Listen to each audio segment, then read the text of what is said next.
Las apariciones de Nuestra Señora de las Revelaciones. El mensaje y las apariciones de la Virgen de las Revelaciones en Roma no son tan ampliamente conocidas como otras apariciones marianas, como en Lourdes, La Salette o Fátima, pero no por eso tienen menor relevancia espiritual y pastoral.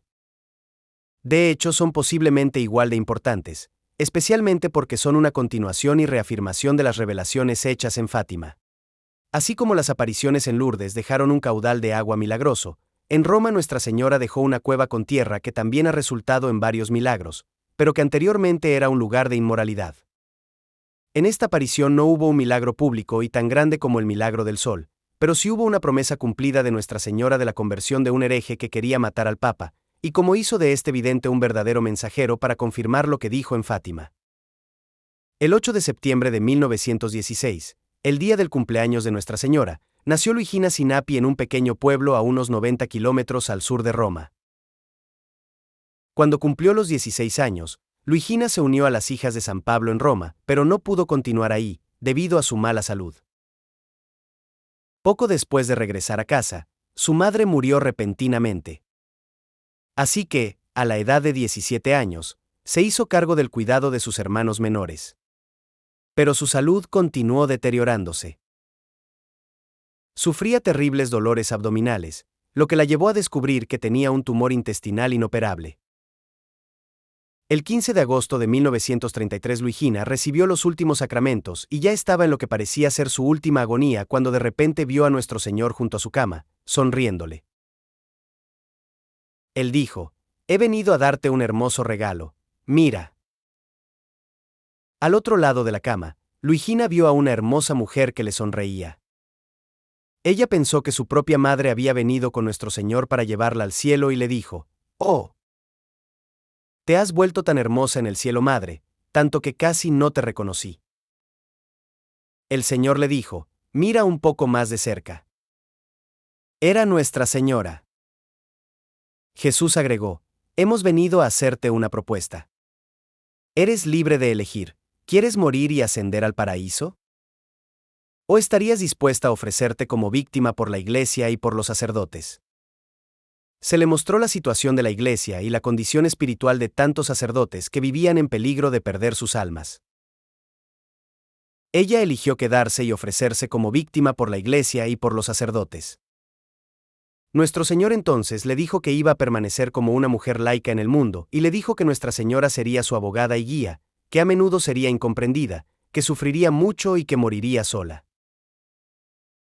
Todo lo cual se hizo realidad. Cuando Nuestro Señor terminó de hablar, Luigina fue curada repentina e inmediatamente. Poco después, su familia se dispersó al perder su hogar y, como resultado, sus hermanos pequeños fueron enviados a casa de parientes o a un internado mientras Luigina se fue a trabajar a Roma, y así fue como el 12 de abril de 1937, hizo una peregrinación a Trefontane, una abadía trapense al sur de Roma a lo largo de la Vía Laurentina, donde hay varios lugares de importancia espiritual. Hay una iglesia en el lugar en el que San Pablo estuvo detenido antes de ser ejecutado. También es el lugar en que fue sepultado San Zenón y sus más de 10.000 compañeros, que fueron esclavos cristianos que trabajaron en la construcción de los baños de Diocleciano y luego, aproximadamente en el año 299, fueron masacrados. Cuando la construcción terminó, la capilla recibió el nombre de Santa María Scala Coeli, o Santa María de la Escalera al Cielo, como resultado de una famosa visión que San Bernardo tuvo allí. Él estaba celebrando una misa de requiem en esa capilla en presencia del Papa Inocencio II, cuando de repente tuvo una visión de almas que eran liberadas del purgatorio en virtud de la misa y luego eran escoltadas por ángeles por una escalera al cielo. La abadía también tiene una iglesia construida en el mismo lugar donde el 29 de junio del 67 después de Cristo, San Pablo fue martirizado. Dentro de esa iglesia, al lado de la epístola, hay un pequeño pedestal de mármol sobre el que San Pablo apoyó su cuello. Un soldado le cortó la cabeza, que rebotó 3 veces por la ladera. En cada punto donde rebotó la cabeza de San Pablo, inmediatamente comenzó a fluir un manantial, por lo que ahora se llama Trefontane, o las 3 fuentes. La iglesia en sí se encuentra a nivel, por supuesto, pero a lo largo del lado de la epístola hay una baranda. Entre la baranda y la pared hay 3 altares, cada uno construido sobre una especie de escalón muy largo que sigue la pendiente natural de la colina. Y cada altar está construido inmediatamente encima de uno de los manantiales donde rebotó la cabeza de San Pablo. Y debajo de cada altar hay una tubería por donde fluiría el agua.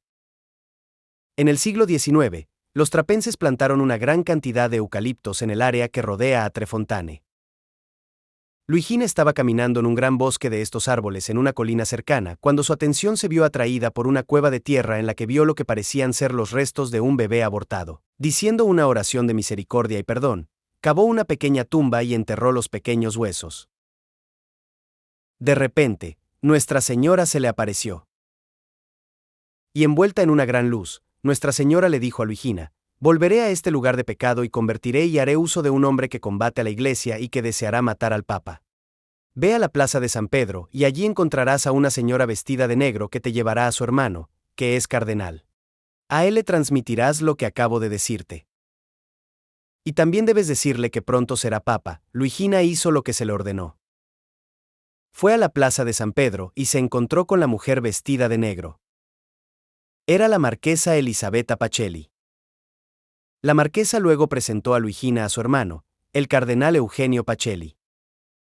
Luigina le dijo al cardenal lo que Nuestra Señora había dicho: volveré a este lugar de pecado y convertiré y haré uso de un hombre que combate a la Iglesia y que deseará matar al Papa. Ve a la plaza de San Pedro y allí encontrarás a una señora vestida de negro que te llevará a su hermano que es cardenal. Y también debes decirle que pronto su hermano será Papa. Habiendo escuchado el mensaje, el cardenal Pacelli respondió: si son rosas, florecerán. 2 años después, fue elegido Papa y tomó el nombre de Pío XII. Hay que recordar estas palabras: volveré a este lugar de pecado y convertiré y haré uso de un hombre que combate a la Iglesia y que deseará matar al Papa. Lo que sigue son una serie de citas y paráfrasis tomadas en su mayor parte de los diarios personales de ese mismo hombre, el hombre que combatió a la Iglesia y quiso matar al Papa, y que están registrados por Saverio Gaeta en su brillante libro Il Vigente. Su historia es así. En Roma, el 9 de mayo de 1913, una madre dio a luz a su tercer hijo. El niño nació en una familia en condiciones muy difíciles. Su padre, Antonio Cornucciola, entraba y salía de la cárcel, y cuando estaba en casa, era un borracho gritón y blasfemo que golpeaba a su esposa e hijos. El bebé fue bautizado el 15 de agosto, festividad de la Asunción. La razón de la demora de 3 meses fue que su padre insistió en que el padrino estuviera presente, por lo que tuvieron que esperar hasta que saliera de la cárcel. En la ceremonia, su padre estaba borracho. Cuando el sacerdote le preguntó qué nombre quería ponerle al bebé, su padre respondió: Giordano Bruno, como el tipo al que ustedes sacerdotes quemaron vivo. El pastor, obviamente opuesto a ponerle a un niño el nombre de un hereje condenado, intentó disuadir a Antonio hasta que finalmente aceptó dejar de usar Giordano y usar solo el nombre Bruno. Ahora bien, para quien no sabe quién era Giordano Bruno, es necesario conocerlo para entender en toda su extensión la verdadera atrocidad con la que actuó el padre del niño. Vamos a explicar. Giordano Bruno era un fraile dominico que fue ordenado sacerdote en Nápoles en 1572. En 1576 ya había sido acusado formalmente de herejía. Encontró el camino a Roma, pero no encontró el camino a la fe. Abandonó el sacerdocio poco después y vagó por ahí, aparentemente ajeno a su solemne voto de castidad, uniéndose a varias sectas que practicaban la magia y brujería, y debido a su actitud insolente, logró ser excomulgado por los calvinistas en Ginebra, así como por los luteranos en Alemania. En 1599, la Inquisición romana lo juzgó por herejía, pues afirmó que Cristo no era Dios, sino un brujo extraordinariamente hábil, que el diablo se salvará, que el Espíritu Santo es el alma del mundo, que negaba la Santísima Trinidad, etc. Se le dio tiempo para que se retractara de sus errores, pero él se negó a hacerlo e insistió en que los jueces no tenían autoridad sobre él. Así, en enero de 1600, la Inquisición finalmente lo condenó por sus errores teológicos, no por su defensa del sistema astronómico copernicano, ni por su doctrina de que había una pluralidad de mundos habitados. Fue entregado a las autoridades seculares, que lo quemaron en la hoguera en el Campo del Fiore en febrero de 1600. Los pensadores ilustrados lo convirtieron en una especie de ídolo o mártir de la ciencia y el libre pensamiento en oposición a la malvada y retrógrada Iglesia Católica. Seguramente muchos que hayan estudiado una carrera científica seria que toque temas astronómicos ha oído hablar de Giordano Bruno. Es solo otro azote utilizado para desacreditar a la Iglesia. Y en Roma tiene un monumento público. ¿Por qué? Bueno, en 1884 el Papa León XIII publicó su gran encíclica Humanum Gines sobre la masonería. En respuesta a ella, el gran maestro de la Gran Logia de Oriente de Italia esculpió una estatua de Giordano Bruno, que en 1899 fue descubierta en una plaza pública de Roma con el acompañamiento de muchos discursos y un montón de fanfarria masónica. Y cada año desde entonces, muchos masones, ateos, panteístas, librepensadores y otros enemigos de la Iglesia se reúnen ante la estatua en el aniversario de su ejecución para una ceremonia en la que un representante del alcalde de Roma deposita una corona de flores a sus pies. Es una ilustración perfecta de la enseñanza de León XIII, que decía: poseídas por el espíritu de Satanás, del que son instrumentos, las sectas masónicas arden como él con un odio mortal e implacable a Jesucristo y a su obra y se esfuerzan por todos los medios en derrocarla y encadenarla, el vicario de Cristo. Todo esto a modo de antecedente. No hay que creer que las bellas artes no importan, claro que importan. Sin una escultura así, ¿qué probabilidades hay de que un hombre como Antonio sepa siquiera de Giordano Bruno? De nuevo, las bellas artes son muy importantes. Así que, como decíamos, cuando el cura le preguntó qué nombre quería ponerle al bebé, su padre le dijo: Giordano Bruno, como el tipo al que los curas quemaron vivo. El párroco discutió con Antonio hasta que aceptó quitar el de Giordano y utilizar solo el nombre de Bruno, y así fue como bautizaron al pequeño Bruno Cornicciola. Fue una vida dura. Bruno comenta de su infancia: abandonados a nosotros mismos, rodeados de una miseria moral, pasamos una infancia muy triste. De niño, siempre tenía hambre. Bruno: en casa comíamos mal, si es que comíamos. A menudo mi padre, borracho, tiraba todo por la ventana. Así que, como perros, corríamos de un lado a otro intentando recoger algo. En aquella época, en los restaurantes había cubos de basura en el exterior que contenían el desperdicio destinado a los cerdos, que escarbábamos y así sacábamos los trozos más grandes para comérnoslos. Robábamos la comida a los caballos. A los 10 años, Bruno vivía en la calle, dormía en una capilla del cementerio o en unas escaleras cerca de la Basílica de San Juan de Letrán. Me envolvía en periódicos, me iba a la cama llorando, con hambre y con rabia ardiente contra todos porque los veía felices y ricos. Una fría mañana de enero de 1927, una viuda de unos 60 años, que se dirigía a la misa diaria, despertó suavemente a Bruno, preguntándole por qué dormía allí y cuántos años tenía. ¿Tú comulgas?, preguntó la señora. ¿Qué es comulgar?, preguntó Bruno. ¿Cómo es que no lo sabes? ¿Tu madre no comulga? De vez en cuando hace pasta o minestrone, le contestó. La buena señora comprendió mi terrible ignorancia y la urgencia de ayudarme, y me invitó a seguirla a la iglesia, prometiéndome un trozo de pizza para el desayuno.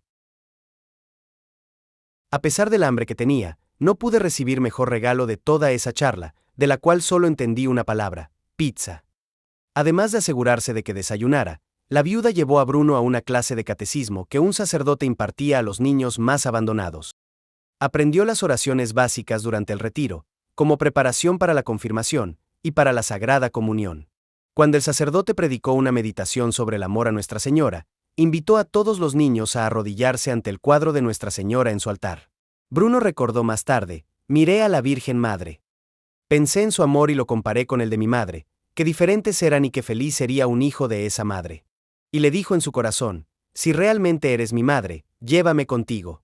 Después de terminar el retiro, fue confirmado y recibió su primera Sagrada Comunión con un grupo de niños de una escuela reformada. Después de la ceremonia, llevando un folleto sobre la Santa Misa escrito por San Alfonso y el rosario que le habían dado como recuerdo, regresó a casa, con la intención de poner en práctica las cosas buenas que había aprendido.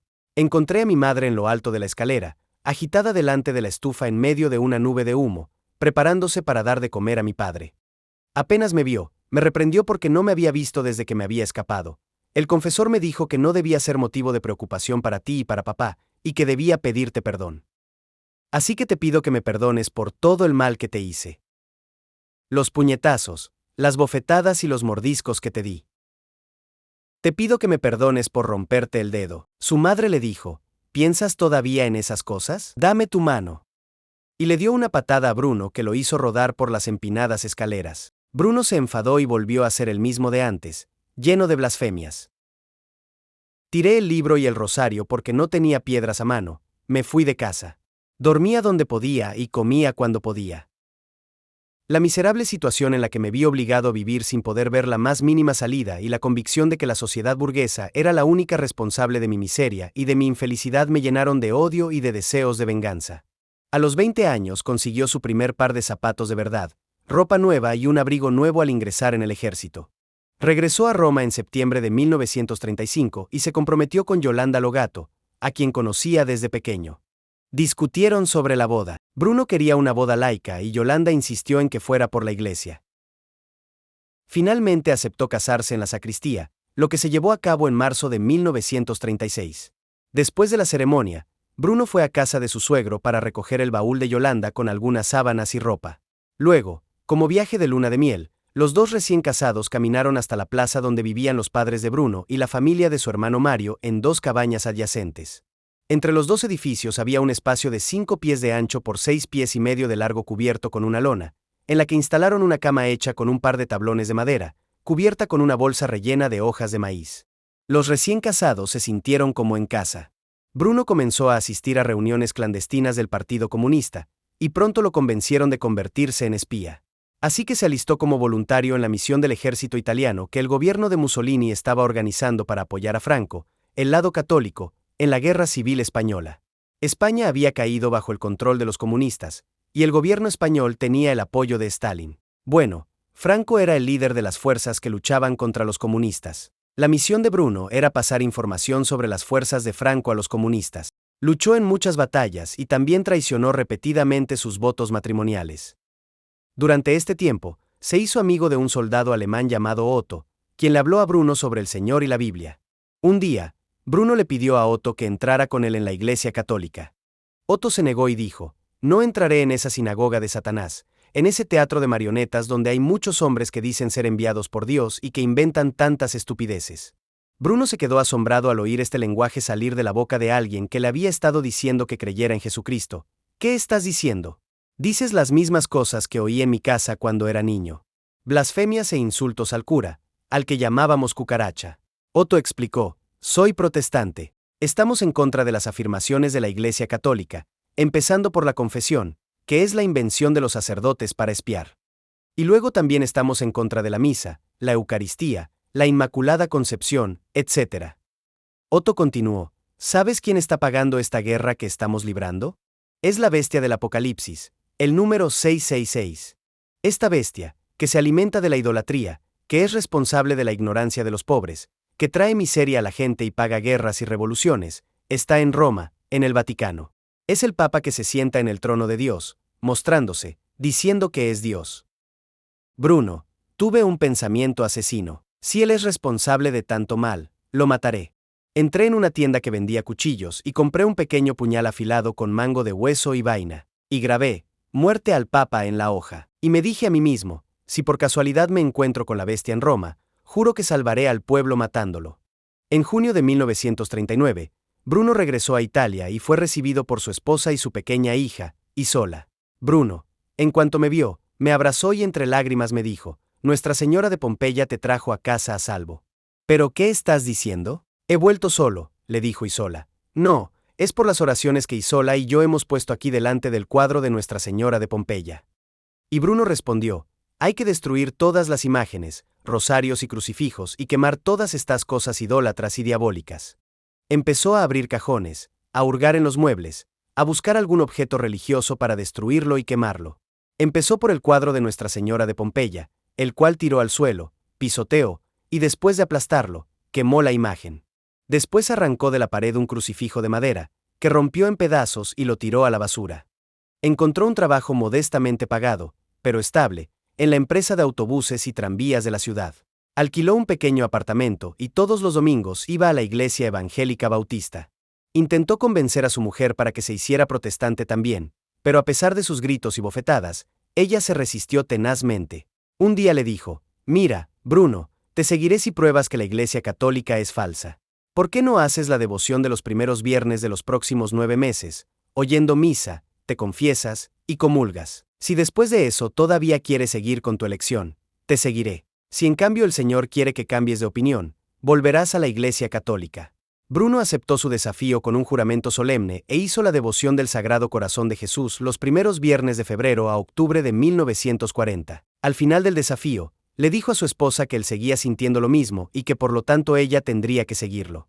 Trabajó duro, con cierto éxito, para sacar a otros de la Iglesia Católica. El domingo de Pascua de 1943, el predicador bautista rebautizó a Bruno y a su esposa. Algunos años después, Bruno conoció a un pastor de la Iglesia Adventista del Séptimo Día que era más intransigente hacia la Iglesia Católica que su pastor bautista. El 8 de septiembre de 1945, Bruno dejó la Iglesia Bautista y se unió a los Adventistas del Séptimo Día. En 1946, Bruno fue nombrado director de la Asociación de Jóvenes Misioneros Adventistas. En ese momento, había alrededor de 15 personas en la comunidad. En menos de 2 años, esas cifras aumentaron a 150, gracias a la vigorosa propaganda de Bruno y a las donaciones de alimentos de los adventistas estadounidenses. En su gran odio hacia la bestia de Roma, ideó un plan para asesinar al Papa Pío XII. Incluso había elegido la fecha del 8 de septiembre de 1947, la festividad de la Natividad de la Santísima Virgen María. Como arma tenía la intención de usar la daga en la que grabó muerte al Papa. Mientras tanto, Bruno no perdió la oportunidad de dar rienda suelta a su odio contra el clero católico. Alentó a sus hijos a escupir a cualquier padre que encontraran en la calle. En una ocasión, provocó un grave accidente al cerrar las puertas de un autobús mientras bajaba un sacerdote. El pobre hombre se fracturó ambas piernas en la caída. Bruno logró robar la cartera de cuero negro de otro sacerdote y esconderla debajo de su asiento mientras el sacerdote estaba ocupado buscando su dinero para pagar su boleto. Cuando el sacerdote se dio cuenta del robo, me preguntó si había notado algo. Le dije que había visto a un pastor bajarse con esa cartera en la mano, pero pensé que era suya. El sábado de Pascua, 12 de abril de 1947, Bruno asistió a los servicios de la Iglesia Adventista del Séptimo Día. Ellos se reúnen los sábados en lugar de los domingos. El pastor le dio a Bruno la tarea de predicar públicamente contra Nuestra Señora, y en particular, contra su Inmaculada Concepción y su virginidad perpetua. Se fue a casa a almorzar. Tenía la intención de llevar a su familia a la playa mientras preparaba su sermón. Yolanda no pudo ir, pues estaba postrada en cama porque aún no se había recuperado de otra violenta paliza de su esposo. Llevando su cuaderno y una Biblia protestante escondida en la misma bolsa de cuero que había robado al sacerdote, partió con sus 3 hijos, Isola, de 10 años, Carlo, de 7, y Gianfranco, de 4. Perdieron el tren, así que Bruno decidió llevarlos a un lugar que había recorrido de niño. Era un lugar hermoso, cubierto por un espeso bosque de eucaliptos y un sinfín de pequeñas cuevas, la colina de Trefontane. La colina de Trefontane era, por supuesto, el mismo lugar donde, exactamente 10 años antes, el mismo día del 12 de abril de 1937, Luigina Sinapi había visto a la Santísima Virgen María y le habían dicho: «Volveré a este lugar de pecado y convertiré y haré uso de un hombre que combate a la Iglesia y que deseará matar al Papa». En el camino a Trefontane, Bruno pasó por una estatua de Nuestra Señora que tenía las palabras Virgen Madre talladas en la base. Se detuvo, sacó el lápiz y escribió en la base de la estatua: «No eres ni virgen ni madre». Mientras los niños mayores jugaban a la pelota, él se sentó a la sombra de un eucalipto con el pequeño Gianfranco a su lado, estudiando la Biblia y preparando una charla para ridiculizar a la Inmaculada Concepción. Los niños perdieron la pelota y llamaron a su padre para que los ayudara a encontrarla. Bruno le dijo al pequeño Gianfranco que no se moviera y fue con Carlo a buscar la pelota, mientras Isola comenzaba a recoger flores para llevárselas a su mamá. No pudieron encontrar la pelota y cuando Bruno regresó, Gianfranco no estaba a la vista. Llamó 2 o 3 veces, pero no hubo respuesta. Cerca hay una cueva pequeña, ancha y baja, y Bruno subió rápidamente. Vimos a Gianfranco arrodillado en la entrada, con ambas manos unidas, y con la mirada fija hacia el fondo de la cueva, repitiendo una y otra vez: «Ve la señora, es decir, bella dama, bella dama». Más tarde, el pequeño Gianfranco explicó que la bella dama lo había tomado de la mano mientras estaba sentado en el árbol y lo había conducido a la cueva. Bruno se enfadó porque su hijito rezaba claramente una oración católica con sus manos unidas. Le dijo a Isola: «No quiero que ustedes jueguen a la bella dama». Pero ella le respondió que no conocía ese juego. Dicho esto, la niña se detuvo, se dio la vuelta, fue a la cueva, dejó caer el ramo, se arrodilló a la derecha de Gianfranco, unió las manos en señal de oración, miró al fondo de la cueva y empezó a repetir: «Bella dama». Pensé que se estaban burlando de mí, así que le di una bofetada a Carlo y le dije que fuera a jugar a otro lado, y que dejara de jugar bella dama, a lo que el niño le contestó: «Papá, no conozco este juego». Entonces se detuvo, se dio la vuelta, fue a la cueva, se arrodilló a la derecha de Isola y empezó a repetir con los demás: «Bella dama». Parecía que se habían tragado un disco de gramófono, repitiendo continuamente la misma frase. Bruno perdió los estribos, agarró a Carlo por las axilas y con una maldición intentó levantarlo, pero no pudo moverlo. Fue como intentar levantar un bloque sólido de granito anclado en el suelo. El niño estaba completamente inamovible. Fue lo mismo cuando intentó mover a Isola y Gianfranco. Bruno, miro la cueva y pienso que tal vez sea la guarida de una bruja, o es el diablo o algún cura jugándonos una broma para asustarnos. Corro con las manos empuñadas gritando, ¿quién está aquí? Sal ahora. Pero la cueva está oscura, vacía. No hay nadie. Me lleno de miedo. Salgo y los niños todavía están en la misma posición. Les llamo por sus nombres y les digo, levántense. Estaba paralizado por el miedo, esperaba estar soñando. Y grité desde lo más profundo de mi corazón, Dios sálvanos. Empecé a correr de un lado a otro, buscando ayuda, luego me detuve y rompí a llorar, con las manos en el pelo. Apenas había gritado, Dios sálvanos, cuando de repente vi dos manos blancas y puras que se acercaban a mí y me tocaban suavemente la cara. Sentí que me arrancaron algo de los ojos. Sentí un dolor y me encontré en la más profunda oscuridad. No podía ver la cueva ni lo que había dentro. Me encontré arrodillado con las manos juntas y gozoso en oración. Una verdadera paz, una tranquilidad, una alegría indescriptible que nunca había experimentado entró en mí. Entonces vi dentro de la oscuridad de la cueva una pequeña luz que se hacía cada vez más grande. Se hacía más fuerte, como si el sol, 1000 soles resplandecientes con una luz intensa, hubiera entrado en la cueva, haciendo desaparecer todo. Y me sentí ingrávido y envuelto en una luz desconocida. En medio de esta luz sobrenatural vi con asombro y emoción que apenas podía soportar, la figura de una mujer del paraíso. Entonces, Bruno vio a una hermosa mujer envuelta en una intensa luz dorada, que a pesar de su increíble brillo, podía mirar sin daño. Tenía una expresión maternal pero triste, llevaba un velo sobre un vestido blanco brillante y una faja de color rosa alrededor de su cintura. En la mano sostenía un libro gris opaco, la Biblia. Estaba de pie, descalza, sobre una roca que también brillaba con la luz celestial. Bruno ya estaba en un estado de éxtasis, pero su rostro cautivó sus ojos y su corazón. Como dijo después, quien experimenta una alegría excepcional al posar sus ojos en una belleza tan celestial solo desearía la muerte para disfrutar de tal belleza para siempre. Una fragancia indescriptiblemente hermosa llenó la cueva. Vio que la bella dama movía lentamente su mano izquierda y señalaba algo a sus pies. Miró y en el suelo vio una sotana negra arrugada, sobre la cual había un crucifijo hecho trizas. Ella comenzó a hablarle a Bruno lenta y rítmicamente durante aproximadamente una hora. Aunque sus hijos podían verla y sus labios moverse durante todo el proceso, no oyeron nada. Más tarde, Bruno pudo recordar cada palabra, como si fuera una grabación en su mente que pudiera reproducir una y otra vez. La mayor parte de este mensaje era secreto. Permaneció así hasta hace poco, cuando Severo Gaeta descubrió una copia de este en los diarios de Bruno. Le dijo, yo soy la que está relacionada con la Divina Trinidad. Yo soy la Virgen de las Revelaciones. Me has perseguido. Ya basta. Vuelve al santo rebaño, a la eterna casa de Dios, donde Cristo puso la primera piedra, ese cimiento sobre la roca eterna, Pedro. No olvides a quien siempre te ha amado y nunca te he olvidado. Se cree que se refería a su retiro de primera comunión. Has sido salvado por los 9 primeros viernes del Sagrado Corazón de Jesús, promesa divina que hiciste antes de entrar en la mentira y hacerte enemigo de Dios y enemigo despiadado. Arrepiéntete, haz penitencia por la salvación de los demás. Yo estaré siempre cerca de ti, tu madre fiel, y cientos de otras personas en tu misma condición entrarán en el rebaño. El medio que utilizaré eres tú. Sé fuerte y fortalece a los débiles. Sostén a los fuertes y tranquiliza a los incrédulos con oraciones. Convertiré a los más obstinados con milagros. Trabajaré con la tierra de los pecados. Nuestra Señora se refería a la tierra de la gruta, que era un lugar que hasta entonces tenía mala reputación como un lugar de gran inmoralidad. Y fiel a las promesas de Nuestra Señora, la tierra de la gruta de Trefontane ha demostrado ser milagrosa, así como Lourdes es famosa por su agua milagrosa. Más sobre eso en un próximo video.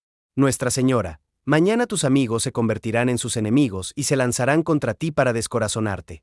Sé fuerte. Serás consolado en el momento exacto en que creas que estás abandonado. Dios premia y valora la conversión del pecador obstinado. Mi corazón siempre llora en un sentido espiritual y místico por la incredulidad y el pecado contra Dios. Ven al corazón de Jesús. Ven al corazón de una madre y serás consolado y liberado de tus penas. Todos los pecadores, vengan consagrense al corazón inmaculado de una madre sin dudar que serán ayudados. ¿Quién puede lamentar ser desterrado de mí si se ha consagrado a mi corazón? ¿Quién ha buscado ayuda y no ha sido socorrido? He aquí una señal para ti. A todo sacerdote que encuentres dile: Padre, tengo que hablarle. Si te responde de la siguiente manera: Ave María, hijo mío, ¿qué quieres? Y luego señala a otro sacerdote y dice: Este es el que necesitáis. No te quedes callado. Él es quien te llevará de nuevo al rebaño santo de Dios, a la corte celestial en la tierra. Luego continuó: ¿Dónde está la caridad? ¿Cuáles son los frutos del amor? Quienes tienen endurecido el corazón están acostumbrados a endurecerse, sobre todo los pastores del rebaño que no cumplen con su deber, escandalizan al rebaño y lo desvían del camino, de la verdad y de la vida, porque ha entrado demasiado del mundo en sus almas. Vuelvan al principio, a la fuente de la unidad evangélica, la caridad, lejos del mundo. Ustedes están en el mundo, pero no son del mundo. ¿Cuántos milagros? ¿Cuántas apariciones? Todas para nada.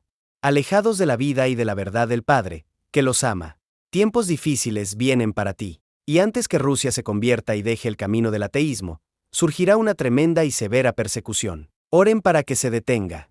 El tiempo está pasando ya hacia el fin de todas las cosas del mundo. La palabra de aquel que hizo todo es verdadera. Preparen sus corazones. Vayan con más fervor al sacramento vivo, la Eucaristía, que un día será profanada y ya no se creerá que es la presencia real de mi Hijo. Recurran al corazón de mi Hijo, Jesús, y realicen consagración al corazón de una madre que sangra siempre en sentido místico, continuamente por ustedes. Den gracias a Dios que está entre ustedes. Manténganse alejados de las cosas falsas del mundo. Espectáculos vanos, cuadros obscenos, supersticiones, falsedad y otros males, vanidad y espiritismo son cosas que el maligno utilizará para la persecución de la criatura de Dios. Satanás está suelto por un tiempo para la santificación de los santos. Hijos, sean fuertes, resistan a la sal infernal. No tengan miedo. Yo estaré con ustedes, con mi corazón maternal, para dar ánimo a los vuestros y calmar sus penas. La Iglesia entera pasará por una prueba terrible para limpiar la impureza que se infiltra entre sus ministros, especialmente entre las órdenes de pobreza, por el tiempo señalado en los libros celestiales. Las fuerzas del mal pondrán en peligro a los sacerdotes y fieles asaltándolos con todos los medios a su alcance, especialmente falsas ideologías y teologías. Con Cristo como líder, lucharé por ustedes. He aquí las armas del enemigo, reflexionen sobre ello: la blasfemia, los pecados de la carne, la obscenidad, el hambre, la enfermedad, la muerte, los asombros obrados por la ciencia.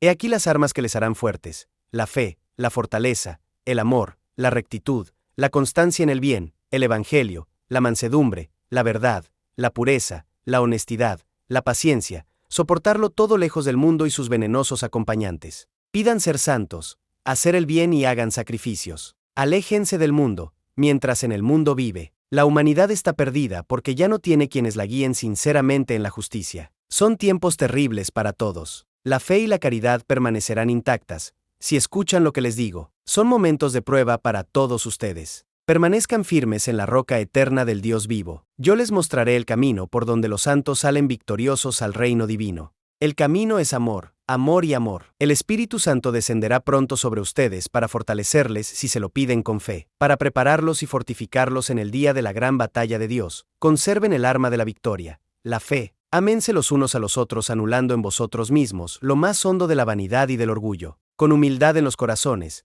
quiéranse y salúdense con saludos de amor y de unidad. Dios nos bendiga. En este momento Bruno pidió poder añadir como respuesta: y la Virgen nos proteja. Y Nuestra Señora consintió con un suave movimiento de su cabeza. Acaben con el odio. Habrá días de dolor y luto desde Oriente. Un pueblo fuerte, pero alejado de Dios, desatará un tremendo ataque, romperá las cosas más santas y sagradas, cuando les sea permitido hacerlo. Ustedes tendrán amor y fe, y todo para hacer brillar a los santos como las estrellas del cielo. Oren mucho y serán aliviados de la persecución y del dolor. Para transformar la carne pecadora del pecado a la santidad, hagan penitencia con puro amor, con obediencia al verdadero guardián de la corte celestial en la tierra, el Papa. ¿Cuál fue, ha sido y será siempre el fin de la muerte de Cristo? Apaciguar la ira de la justicia paternal, y rociar a sus criaturas con su pura y preciosa sangre para llenarlos de amor, hasta que se amen todos. Es el amor el que gana todo, amor divino, amor a la virtud. No olviden el rosario que coopera mucho a vuestra santificación. Las avemarías que se rezan con fe y amor son otras muchas flechas de oro que llegan al corazón de Jesús. El mundo entrará en otra guerra más despiadada que las anteriores. La ira de Satanás ya no se contiene. Hijos,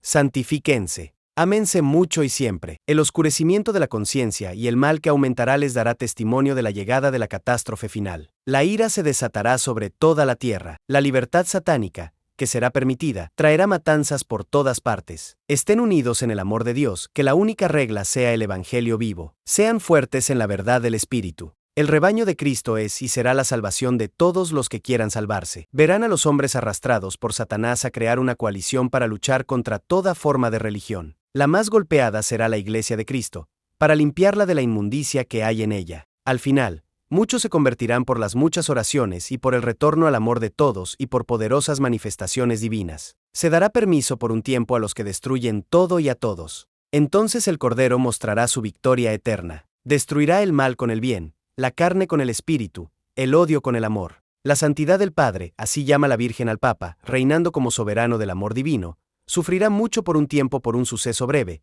que bajo su reinado ocurrirá. Algunos otros reinarán en el trono. El último, un santo, amará a sus enemigos, demostrándolo, creando unidad y amor. Verá la victoria del Cordero. Los sacerdotes son queridos para mí, serán pisoteados y masacrados. Aquí está la cruz rota cerca de la sotana, que significa el despojo de los signos exteriores del sacerdocio. Cuando estas cosas sucedan, esta será la señal de que es el momento en que la caridad se ha enfriado. La caridad que se enfriará fue un concepto que Bruno repitió en meditaciones públicas. En este tiempo los sacerdotes mostrarán que son verdaderamente mis hijos, viviendo en pureza, lejos del mundo, siendo más justos, siguiendo el camino del Calvario. Los laicos, unidos en una sola fe, dando un buen ejemplo de justicia en el mundo, deben trabajar muy duro entre las filas de Satanás para preparar los corazones para la salvación. Nunca se cansen de estar cerca del corazón de Jesús en la Eucaristía. Congréguense bajo el estandarte de Cristo. Fortalezcanse preparándose para la batalla de la fe. No sean perezosos en las cosas de Dios. Verán tiempos en que los hombres harán la voluntad de la carne antes que la de Dios, siendo constantemente arrastrados en el lodo y en el abismo de la perdición voluntaria. La justicia de Dios pronto se escuchará en la tierra. Hagan penitencia. Solamente los santos que están entre ustedes y los ermitaños en los conventos y en todo lugar podrán detener la ira destructora de la justicia divina. El momento es terrible, pues llega aquel día que pronto descenderá sobre la tierra. Aún hay tiempo para que los pecadores se arrepientan y pongan toda su vida bajo mi manto para ser salvados. Vayan al corazón amoroso de Jesús. Hijo mío, llenaos de amor, lávense con la sangre de la divina redención. Llevaréis estas cosas al Santo Padre, en el momento que te será revelado por un sacerdote que será vuestro guía. Yo te lo enviaré a su debido tiempo. Si alguien te pregunta, cuenta lo que fuiste antes y de lo que eres ahora, después de esta gracia. Pero por ahora, guarda silencio. Yo te guiaré. No tengas miedo de los ataques de vuestros amigos que veréis como enemigos. Ven a la gruta a orar por todos los incrédulos, herejes y pecadores obstinados. Ora mucho por aquellos a quienes has engañado. Condúcelos por el camino, de la verdad y de la vida. Diles esto: el camino es uno solo, Cristo, el rebaño católico, apostólico, romano y la santidad del Padre. El Papa es el verdadero representante de la corte celestial en la tierra. La verdad es una, Dios Padre, su santidad y su justicia. La vida es una, el Espíritu Santo en sus sacramentos y en sus ministros. Yo soy la amada de la Divina Trinidad, el amor del Padre, porque soy la hija, la amada del Hijo, porque soy la madre, la amada del Espíritu Santo, porque soy la esposa. Amor, amor, amor. Cuando terminó de hablar, sonrió a Bruno y los niños se dieron la vuelta, atravesó la pared de la gruta y desapareció. Bruno estaba aturdido, pero antes de salir de la cueva, usó la llave de la puerta para escribir un mensaje. El 12 de abril de 1947, la Virgen de las Revelaciones se apareció en esta gruta al protestante Bruno Cornicciola y a sus hijos, y se convirtieron. Los niños estaban muy emocionados y fueron a una iglesia cercana para dar gracias. Bruno señaló el tabernáculo y les dijo a sus hijos: ¿recuerdan que les dije que Jesús no estaba presente en la Eucaristía en ese pedacito de pan blanco? Bueno, me equivoqué. Tengo que decirles que Jesús está allí, que está realmente presente. Bruno les dijo a sus hijos que no dijeran nada. Pero tan pronto como regresaron al bloque de apartamentos, los niños se lo contaron a todos los que encontraron. Cuando llegaron a casa, su esposa podía percibir un hermoso perfume que emanaba de ellos. Bruno se arrojó a sus pies y rompió a llorar. Lo que te enseñé sobre la Virgen es todo falso. Es verdad lo que dijeron los niños. Vimos una aparición en una cueva entre Fontane. Perdóname, Yolanda, por todo el mal que te he hecho. Yolanda estaba atónita por un cambio tan profundo en su esposo. Se arrodilló y lo abrazó, y permanecieron en oración durante un largo tiempo.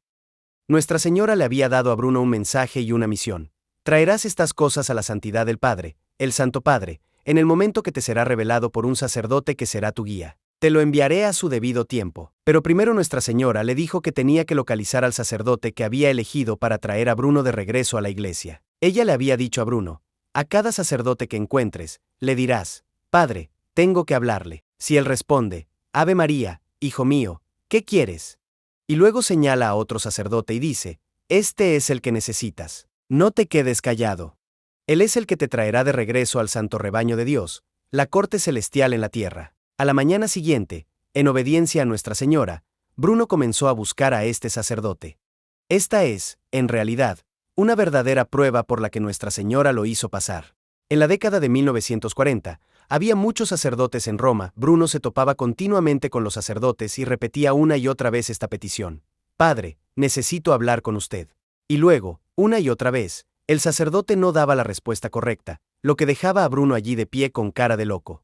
Después, justo después de preguntar si podía hablar con el sacerdote, se disculpaba inmediatamente como si no tuviera nada que decir y dejaba al pobre sacerdote con la impresión de que Bruno era un grosero o estaba loco. Recibió muchos insultos por esto. Finalmente, después de más de 2 semanas de esto, estaba llegando al límite de su paciencia y cayendo la desesperación cuando todo sucedió tal como Nuestra Señora había predicho. El sacerdote, que finalmente recibió instrucciones de catequesis para Bruno y Yolanda, les hizo poner sus manos sobre la Santa Biblia y renunciar de los errores del protestantismo y escuchó sus confesiones. Esa noche, Bruno regresó a la cueva. Mientras estaba rezando, de repente la Virgen se apareció, radiante y sonriente. Ella me mira y hace un gesto con la cabeza en modo de aceptación y se fue. La cueva está completamente llena de una fragancia hermosa. Todo es alegría en mi corazón. El suceso llegó a los periódicos. Bruno y los niños fueron incluso interrogados por separado por la policía. Pero no pudieron encontrar diferencias significativas en ninguno de sus relatos. Finalmente, a mediados de junio de 1947, Bruno y sus 3 hijos fueron llamados ante una comisión del Vicariato de Roma. Después de que Bruno hubo dado su testimonio, el presidente de la comisión le preguntó si alguna vez se había preguntado si era el diablo quien se le aparecía. Y Bruno respondió: bueno, si lo que se me apareció para decirme que volviera a la Iglesia Católica es el diablo, entonces él se convirtió y no hay más necesidad de la Iglesia. El infierno ha cerrado, la lucha entre Cristo y Satanás ha terminado. Ya no tenemos nada que hacer. Cierra todo y vete. Sí, en cambio, el diablo no se ha convertido y me ha enviado a ti. Eso significa que estás de acuerdo con él. Entonces yo estaba bien como estaba. El testimonio del pequeño Gianfranco fue particularmente especial. Los jueces tuvieron que perseguirlo por toda la sala, sobornándolo con caramelos para poder entrevistarlo. Vi a una señora. Vi a una señora. ¿Cómo era esa señora? Hermosa. ¿Como nosotros? No, era hermosa. Más hermosa. Como esa estatua de allí. No era una estatua, estaba viva. El testimonio de este pequeño de 4 años realmente impresionó a los jueces. Uno escribió: esta explicación significa que es una aparición auténtica. Otro escribió: mi juicio fue de credibilidad, especialmente por el testimonio ingenuo de ese niño. Unas semanas después, el 22 de julio de 1947, un automóvil del Vaticano recogió a Bruno en su casa. Acompañado por un sacerdote, subió al apartamento de Pío XII donde estaban presentes 3 jesuitas junto al Papa. Pío XII había dicho a uno de los jesuitas que sabía sobre la aparición y que deseaba conocer al vidente. Bruno registró una escena en su diario. Estaba emocionado y leí el mensaje, dejándolo en manos del Papa, que lloró al escucharlo. Hicimos un juramento de no hablar. Es un secreto, pero la posteridad lo sabrá. Ahora bien, muchos años después, el director espiritual de Bruno reveló otro detalle interesante. Pío XII le había revelado a Bruno que aquel 12 de abril, había recibido el mismo confirmación directa de Nuestra Señora de su aparición en otro lugar de Roma. En una fecha posterior, Bruno se encontró con el Papa en una reunión pública. Cayó de rodillas ante el Santo Padre y con lágrimas en los ojos le entregó al Papa la daga grabada con la que había planeado matarlo y le pidió perdón, que Pío XII se lo concedió al instante, diciéndole que si hubiera llevado a cabo su plan, solo habría dado un nuevo mártir y un nuevo Papa más a la Iglesia. En esa audiencia, el Papa animó a Bruno a dar conferencias públicas y le dijo: debe ser constante y verídico en esto. El permiso para las peregrinaciones y la devoción a la Virgen de las Revelaciones fue concedido con inusual rapidez por el Vicariato de Roma, el 5 de octubre de 1947. Menos de 6 meses después de su aparición a Bruno y sus hijos, el Papa Pío XII bendijo una estatua de Nuestra Señora, la Virgen de las Revelaciones, en la Plaza de San Pedro. Esto se tomó como una aprobación tácita de esta aparición. Después de que el Papa bendijese la estatua, fue llevada en medio de una gran multitud en una procesión de 12 kilómetros desde la Plaza de San Pedro hasta Trefontane. Según las estimaciones de las autoridades públicas, había 100.000 personas en la procesión cuando llegó a la cueva. En octubre de 1982, la diócesis de Roma erigió un altar frente a la cueva. Es importante conocer los hechos que provocaron la construcción de ese altar. A lo largo de los años, Bruno tuvo premoniciones específicas sobre muchos eventos. Por ejemplo, en febrero de 1982, envió una advertencia al Papa con una disculpa por saltarse los protocolos adecuados sobre un próximo atentado contra su vida. El 22 de abril de 1982, Bruno recibió una respuesta del Vicariato de Roma diciéndole que su carta dirigida al Santo Padre con motivo de las vacaciones de Pascua había llegado a sus manos. En mayo, el Papa fue a Fátima para agradecer a Nuestra Señora por haberlo salvado. Mientras estaba en Fátima, un sacerdote, el padre Juan Fernández Crone, apuñaló al Papa con una bayoneta y lo hirió, pero fue detenido antes de que pudiera matarlo. San Juan Pablo II, que como cardenal había visitado y rezado en la gruta, ordenó que se erigiera un altar frente a la cueva y luego envió delegados personales para hablar con Bruno sobre la advertencia que había enviado y para hacerle saber que esa era la razón por la que había ordenado que se erigiera el altar en la gruta. En el santuario la Vicaría de Roma cuenta con una capilla pública atendida por franciscanos convencionales, donde se ofrece públicamente el santo sacrificio de la misa. Gracias a los numerosos milagros, el número de personas que rezan en la gruta y hacen peregrinaciones allí aumenta constantemente. En Lourdes, Nuestra Señora obra milagros con el agua y Roma con la tierra. La suciedad de lo que una vez fue un lugar de pecado e inmoralidad se ha convertido en una fuente de gracia. En cuanto a Bruno, en abril de 1948, bajo la dirección de Nuestra Señora, fundó una asociación catequética y dedicó su vida a enseñar la verdad a los no católicos, a los católicos alejados y a la juventud católica. He aquí un hombre que comprendió verdaderamente la importancia absoluta de vivir según la verdadera fe. Como él diría, todas las religiones dicen que dan salvación, pero entonces digo, ¿por qué vino Jesús si ya había tantas religiones? Y a menudo preguntaba, si incluso los protestantes se salvan, ¿por qué la Virgen vino a mí y me dijo que volviera al santo rebaño cuando podría haberme dejado muy bien donde estaba entre los adventistas? Un día, una monja le pidió a Bruno que fuera a visitar a un sacerdote lisiado. Le pregunté cómo se había hecho daño. Él respondió, sucedió al caerse de un autobús en la Piazza Giacchino Belli. Lo miré y lloré, padre, fui yo. Fui yo. Lo hice a propósito porque odiaba a los sacerdotes.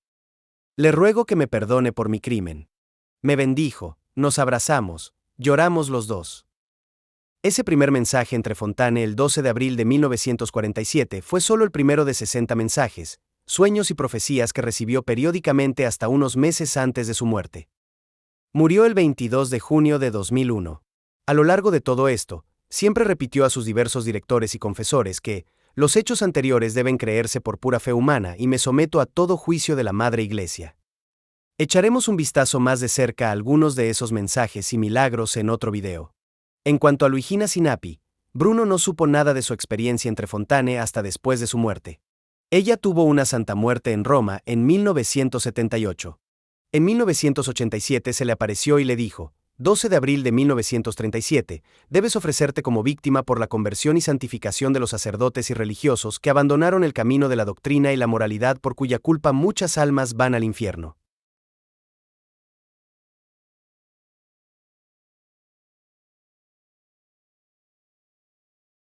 Dios nos bendiga, y la Virgen nos proteja.